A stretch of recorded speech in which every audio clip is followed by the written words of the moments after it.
What happens when Hollywood legend Sylvester Stallone sits down for what should be a routine promotional interview, only to find himself under attack from a host who seems determined to tear him down? What you're about to witness is one of the most shocking live television moments ever captured, where a beloved action star reaches his breaking point and unleashes decades of frustration in front of millions of viewers. Before we dive into this incredible story, make sure to hit that subscribe button and let me know in the comments what you think really triggered this explosive confrontation. The morning started like any other at the View Studios in Manhattan. Sylvester Stallone had arrived early, his usual professional demeanor intact as he prepared for what his publicist had assured him would be a friendly chat about his latest project. The 70-something-year-old actor, still maintaining the physique that made him famous, sat in the green makeup chair as assistants buzzed around him, touching up his appearance for the cameras. "Mr. Stallone, we're so excited to have you on the show today," chirped one of the production assistants. "The ladies are really looking forward to talking with you about your new film and your incredible career." Stallone nodded politely, his gravelly voice barely audible as he responded, "Yeah, should be good. Always happy to talk about the work." But as the minutes ticked by and showtime approached, there was an energy in the air that felt different. Joy Behar had been particularly animated during the pre-show meeting, making comments to her co-hosts that seemed loaded with an edge that hadn't been there for other guests that week. "I've got some real questions for Rocky today," she had said with a smirk that her colleagues couldn't quite read. "It's time someone asked the tough stuff instead of just letting these guys coast on their old movies." When the cameras started rolling and the familiar View theme music filled the studio, everything appeared normal.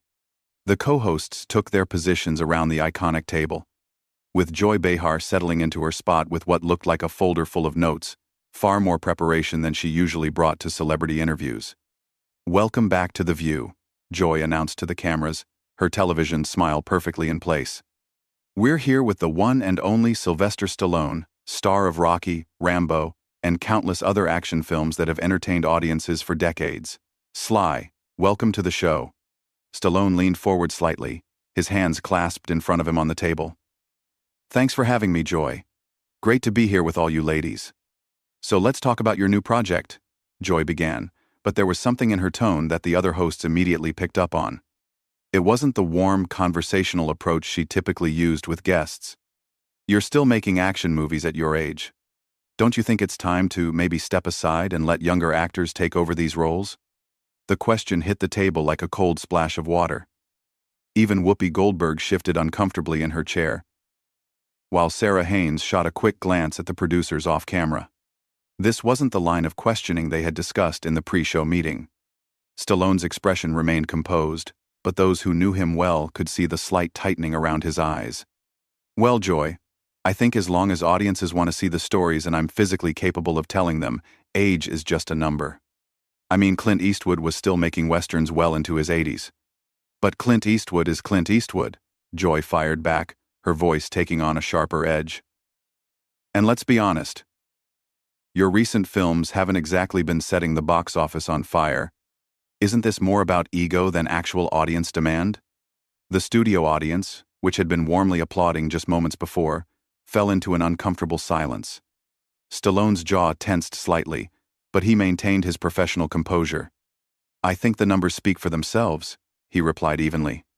"The Expendables franchise has been successful. Creed revitalized Rocky for a new generation, and people still connect with these characters. I'm not making movies for ego. I'm making them because there are stories worth telling." Joy wasn't backing down. She flipped through her notes dramatically, as if she had been preparing for this moment for weeks. "Speaking of Creed, wasn't that really Michael B. Jordan's movie? I mean, you were basically just there for nostalgia value, right? Playing the same character you created 40 years ago?" "Joy," Whoopi interjected gently, clearly trying to steer the conversation back to safer ground. "I think what we're all curious about is how Sly keeps himself in such incredible shape for these demanding roles." But Joy wasn't interested in changing direction. She had locked onto her target, and something in her demeanor suggested this had become personal, though no one in the studio could understand why.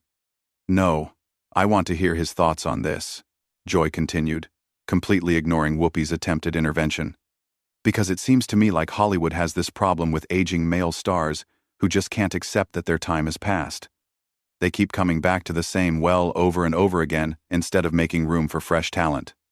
Stallone's hands, still clasped on the table, tightened slightly. His voice remained controlled, but there was a new quality to it that regular viewers of The View had never heard before. Joy, I'm not sure what you're getting at here, but I've spent 5 decades building characters that mean something to people. Rocky Balboa isn't just a movie character to a lot of folks. He's a symbol of perseverance and fighting against the odds. If that resonates with audiences, then I don't see why I should apologize for continuing to tell those stories. But isn't it really about the money? Joy pressed on, seemingly oblivious to the growing tension around the table. I mean, these franchises are cash cows, and you're just milking them for every dollar you can get, regardless of whether the stories are actually worth telling anymore. The other co-hosts were now exchanging worried glances.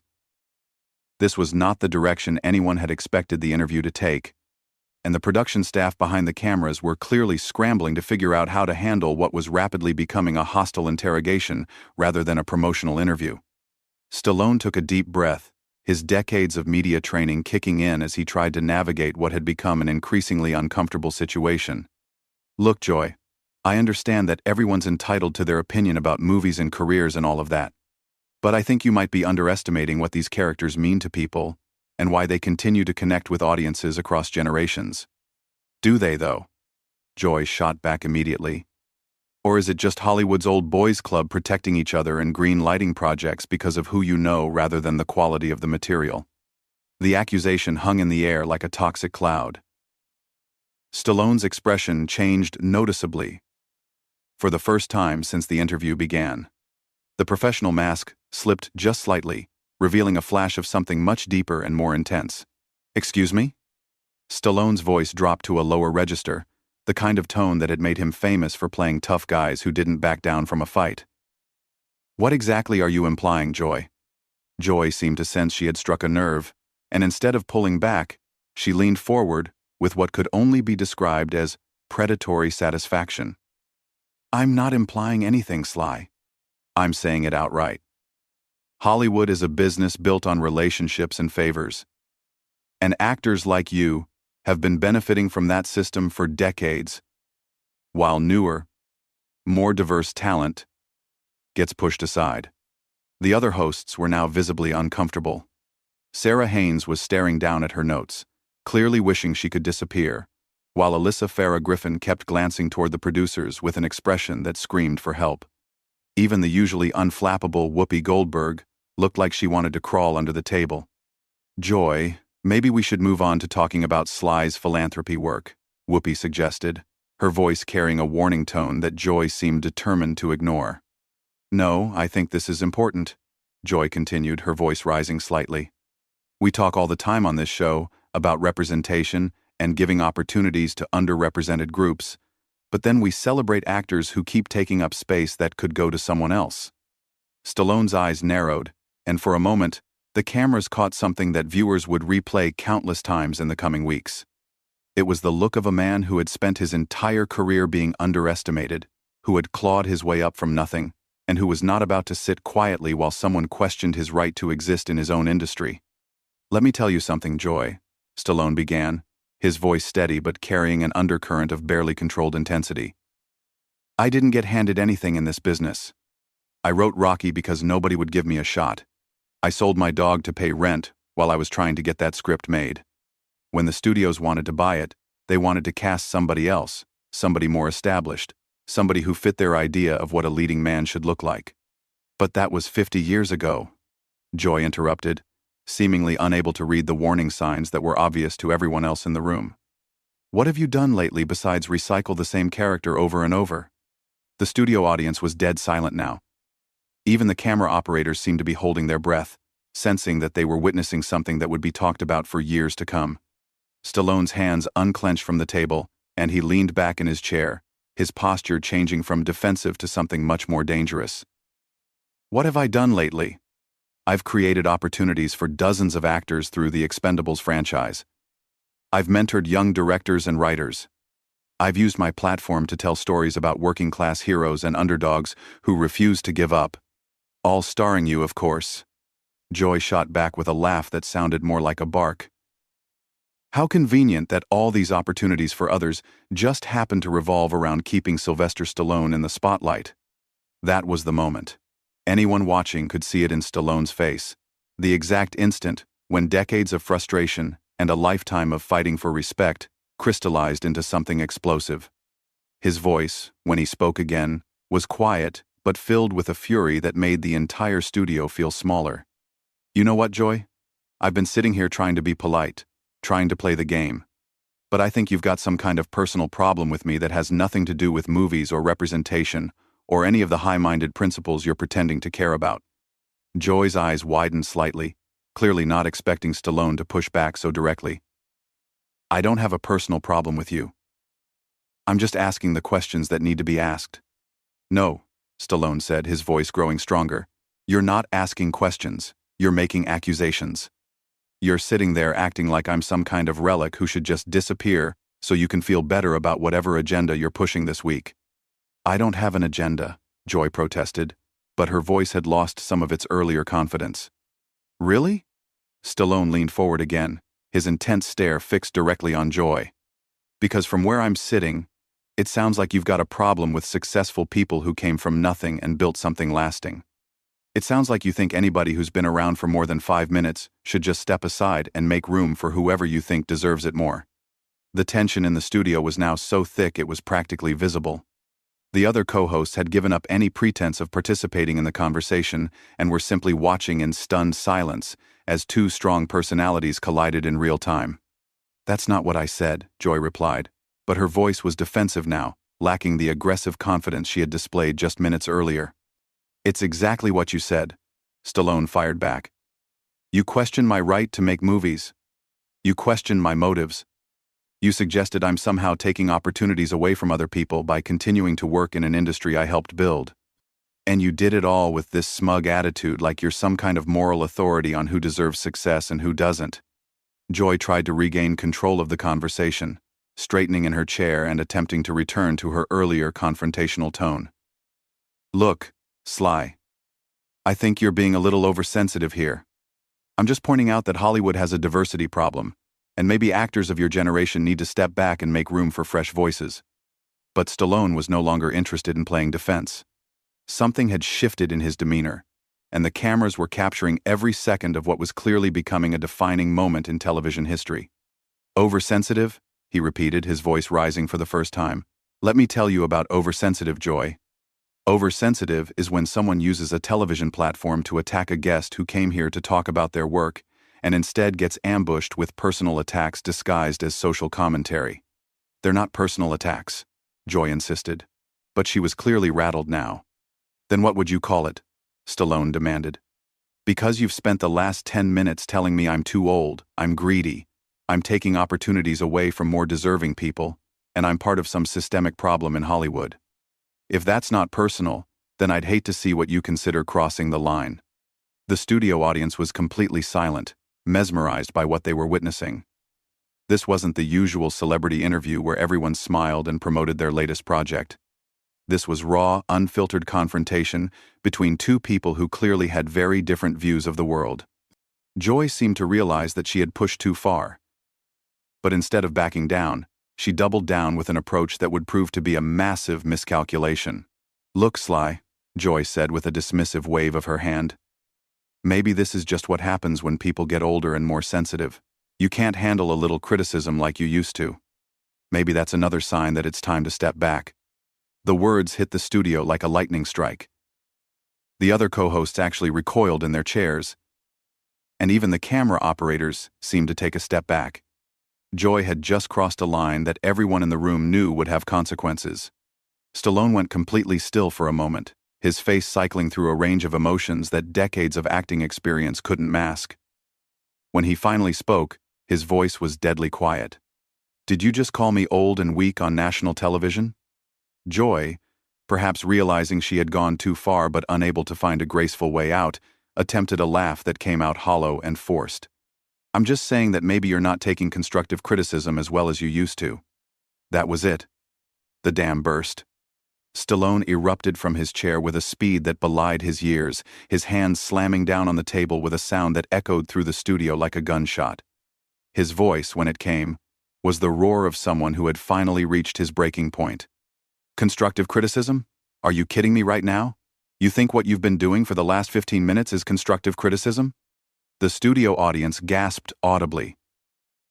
Several people in the front row actually jumped in their seats. The cameras kept rolling, capturing every second of what would become one of the most watched clips in television history.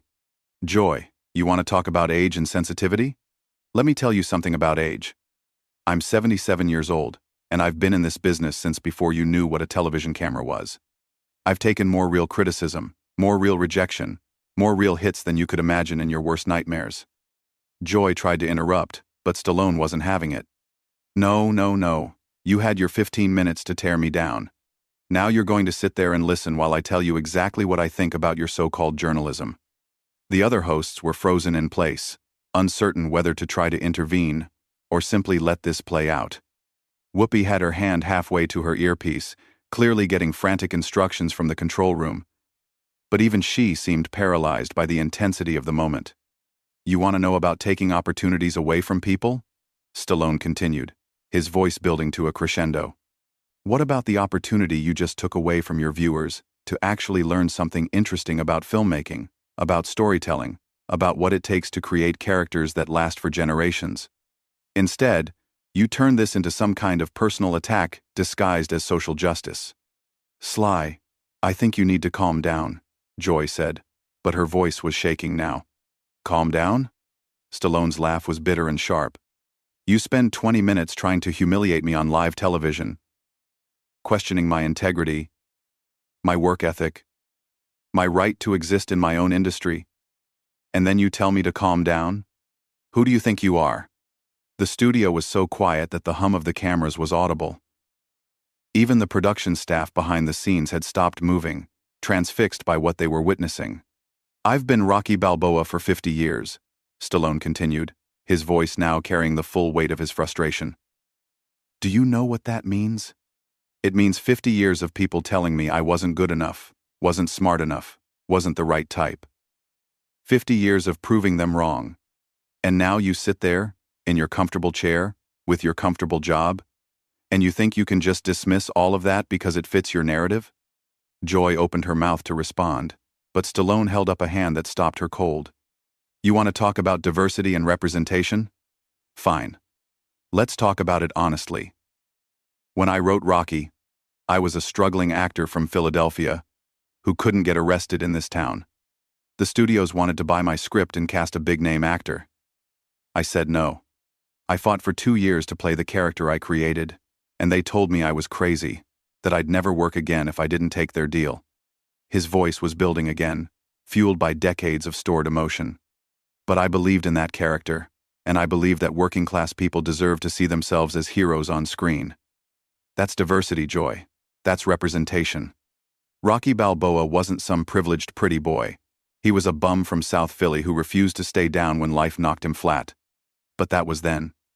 Joy managed to interject weakly. No, that's now. Stallone exploded. That's every day. You think because I've been successful I've forgotten where I came from? You think I don't understand what it's like to be counted out? To be told you don't belong? To have people like you sitting in judgment of whether you deserve the opportunities you've worked your entire life to earn? The cameras captured everything.